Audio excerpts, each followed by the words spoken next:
What is the deep state? They are the people who we never elected to run the government, who are actually running the government. That's the answer.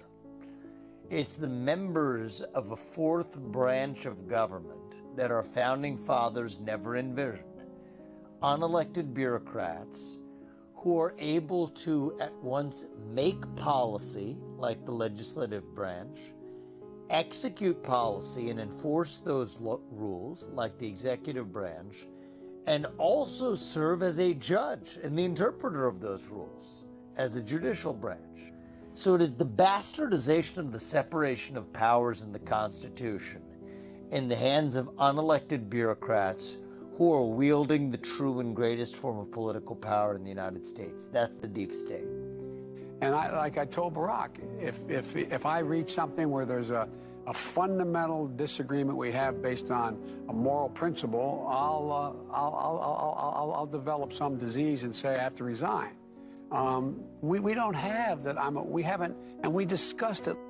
And like I told Barack, if I reach something where there's a fundamental disagreement we have based on a moral principle, I'll develop some disease and say I have to resign. We don't have that. We haven't, and we discussed it. And like happened to our country, probably 20 million people. You know, that's a little bit old, that chart. That chart's a couple of months old. If you want to really see something to say, take a look at it.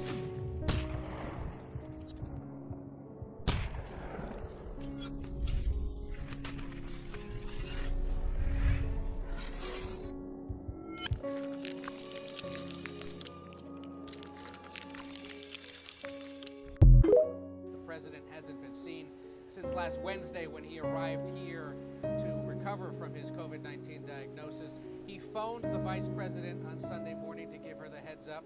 He told just a handful of staff shortly before that letter to the nation, as you put it, was released and stunned the world. He quickly endorsed the vice president to run in his place, and now she's looking to lock in the support for... ...is encouraging California cities to adopt camping policies. California is one of the first states to issue an executive order following the U.S. Supreme Court decision in Grants Pass versus Johnson. The ruling now allows cities across the country to enforce and create camping ordinances. Today I announced an executive order to move the process forward. We're done. It's time to move with urgency at the local level to clean up these sites, to focus on public health and focus on public safety. There are no longer any excuses. $1 billion this state has invested to support communities to clean up these encampments. Has dedicated $6.4 billion for behavioral health and substance use disorder treatments. Local governments are able to